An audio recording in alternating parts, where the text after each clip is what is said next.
Karomah Sunan Kudus. Salah satu daripada karomah Sunan Kudus yaitu dibantu tikus dan tawon saat perang. Waktu beliau menjadi senopati kerajaan Demak, wilayah kerajaan semakin meluas hingga ke Madura dan wilayah barat sampai ke Cirebon.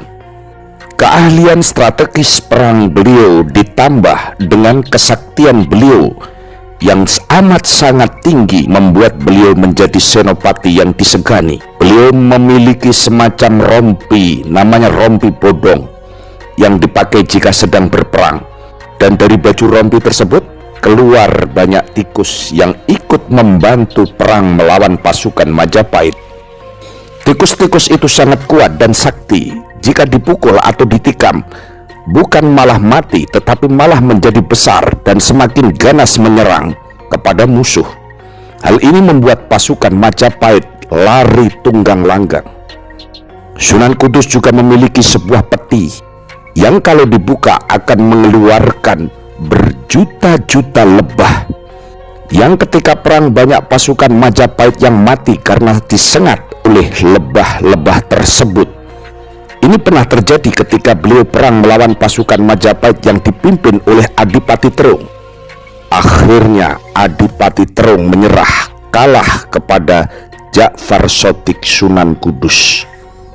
Dan di antara karomah Sunan Kudus atau Syekh Ja'far Shadiq Kudus adalah beradu kesaktian dengan Ki Ageng Kedu. Kisah Ki Ageng Kedu ini hampir mirip dengan kisah Brahmana dari India yang ingin adu kesaktian kepada Sunan Bonang. Juga kisah Begawan Minto Semeru yang beradu kesaktian dengan Sunan Giri. Ki Ageng Kedu ini ingin beradu kesaktian dengan Sunan Kudus dengan pergi mengendarai tampah terbang yang dimiliki agar segera sampai di Kudus. Sesampainya di Kudus, ia tetap berada di tampah terbangnya itu dan berkuar-kuar untuk mengadu kesaktian dengan Sunan Kudus. Sang Sunan Kudus keluar dari rumahnya dan meminta Ki Ageng Kedu untuk cepat turun. Namun permintaan itu ditolaknya oleh Ki Ageng Kedu. Sunan Kudus kemudian menunjuk ke arah tampah yang terbang itu, dan tiba-tiba tampah tersebut menjadi jatuh seketika dan membuat Ki Ageng Kedu terjatuh ke comberan atau air bekas yang kotor.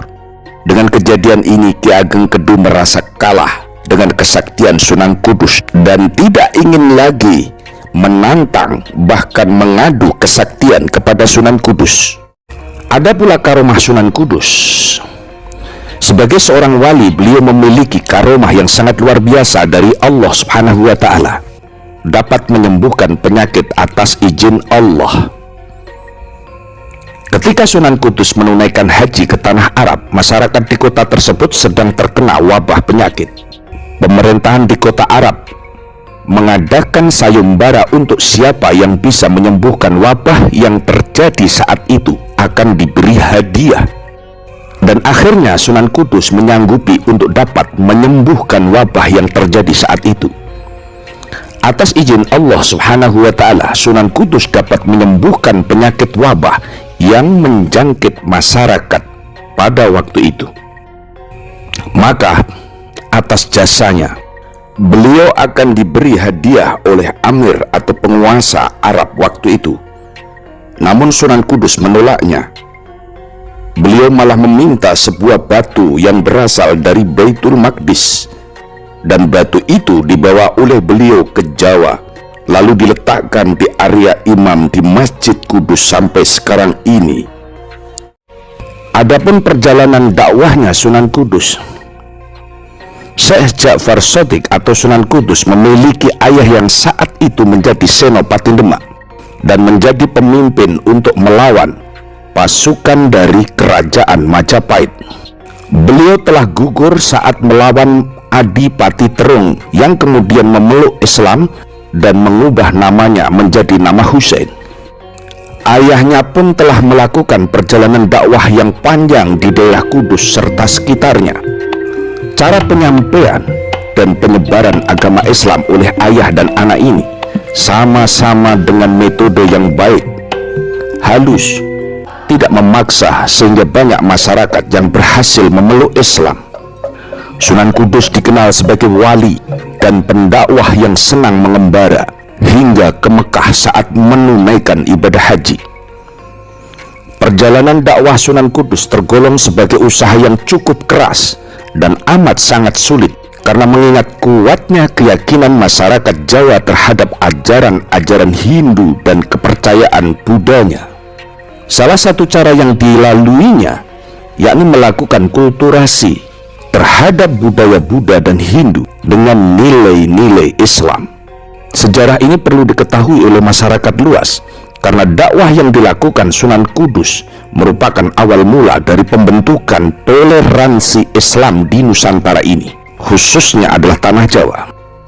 Filosofi kehidupan yang diajarkan oleh Sunan Kudus, perjalanan dakwah Ja'far Shadiq pada waktu itu tergolong amat sangat susah karena berhadapan secara langsung dengan kuatnya ajaran Hindu Buddha yang dianut oleh masyarakat Nusantara pada waktu itu. Meskipun ajaran yang dianutnya semula adalah Syiah, beliau mimpi memberikan syiar dengan metode-metode yang baik melalui akulturasi budaya. Cara ini satu-satunya jalan agar masyarakat bisa memeluk agama Islam pada waktu itu secara tidak terpaksa.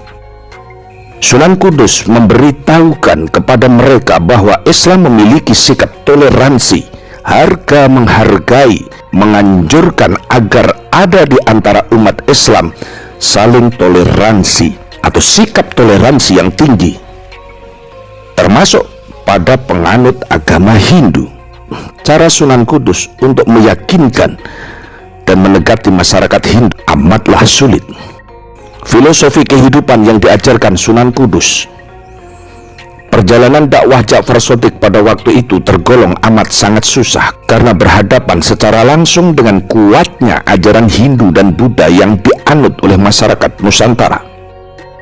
Keberhasilan Sunan Kudus mengembangkan agama Islam, keberhasilan yang telah dicapai oleh Sunan Kudus dalam menyebarkan Islam di tanah Jawa bisa dibuktikan melalui beberapa bangunan-bangunan dan peninggalan pusaka, antara lain yakni Menara dan Masjid Kudus yang nama aslinya yakni Masjid Al-Aqsa Manarat Kudus. Bangunan ini cukup unik karena memiliki gaya arsitektur yang sangat khas dari perpaduan tiga agama yakni Islam, Hindu, dan Buddha. Hasil karya tersebut memperlihatkan bahwa pernah akulturasi nilai-nilai Islam dengan tradisi agama lain memang benar adanya. Masjid ini dibangun pada 1549 Masehi. Hingga kini masjid tersebut ramai dikunjungi oleh masyarakat luas. Tujuannya adalah untuk menunaikan ibadah sholat, berdoa, dan melakukan berziarah di makam Syekh Ja'far Shadiq Kudus atau Sunan Kudus. Beberapa peninggalan lainnya yang cukup unik dari Sunan Kudus yakni keris Cintoko, 2 tombak, serta hasil karya seni berupa tembang. Karya tembang yang cukup terkenal yakni tembang Asmorondono. Isinya berupa nasihat dan nilai-nilai penting dalam ajaran Islam. Tembang ini menjadi salah satu metode agar Islam dapat diterima dengan baik oleh masyarakat Hindu Buddha pada saat itu. Ajaran Sunan Kudus hampir mirip dengan ajaran dari beberapa sunan-sunan lainnya seperti Sunan Kalijaga yang dalam syiar Islam masih menggunakan metode pendekatan dengan tembang-tembang atau wayang. Ajaran beliau melalui pendekatan-pendekatan kepada masyarakat saat itu melalui tembang, wayang, dan seni kebudayaan lainnya. Dalam mengajarkan atau melakukan dakwah, Sunan Kudus sangat berhati-hati karena memang masyarakat pada waktu itu masih kuat dalam menganut agama Hindu dan Buddha. Toleransi, Sunan Kudus memiliki permintaan yang diberikan kepada masyarakat agar tidak menyembelih sapi pada saat Idul Adha. Hal ini dikarenakan binatang sapi sangat dihormati oleh masyarakat Hindu Buddha pada waktu itu. atau istilahnya binatang sapi amat sangat disakralkan. Sebagai gantinya mereka dapat menyembelih kerbau sebagai hewan kurban. Kepercayaan tersebut hingga kini masih dilakukan oleh masyarakat Kudus hingga sekarang. Sikap toleransi yang dicetuskannya menjadi kunci agar masyarakat sesama muslim bisa hidup rukun, berdampingan, damai dengan sesamanya dan golongan lain yang berbeda. Ajaran yang lainnya yaitu ajaran Gus Jigang. Sunan Kudus meninggalkan ajaran dengan nama Gus Jigang yang mengajarkan bagaimana mengajarkan hidup di dunia dan di akhirat. Ajaran ini selalu disampaikan kepada semua santrinya yang pada saat itu berada di sekitar kota Kudus. Bahkan diajarkan pula kepada lingkungan sekitarnya. Gus Jigang adalah kependekan dari kata bagus, ngaji, dan berdagang. Gus berarti bagus akhlaknya, Ji yang berarti rajin mengaji, dan Gang yang berarti dagang. Maksud daripada Sunan Kudus selain mementingkan duniawi harus diimbangi pula dengan kehidupan untuk akhirat nanti, sebagaimana yang tersirat dalam ajaran Gus Jigang tersebut. Maka tidak mengherankan jika kata Kudus adalah kota yang memiliki perkembangan ekonomi yang sangat pesat hingga saat ini. Kota Kudus masih terkenal dengan kemajuan ekonominya yang sangat hebat, yaitu sebagai kota kretek.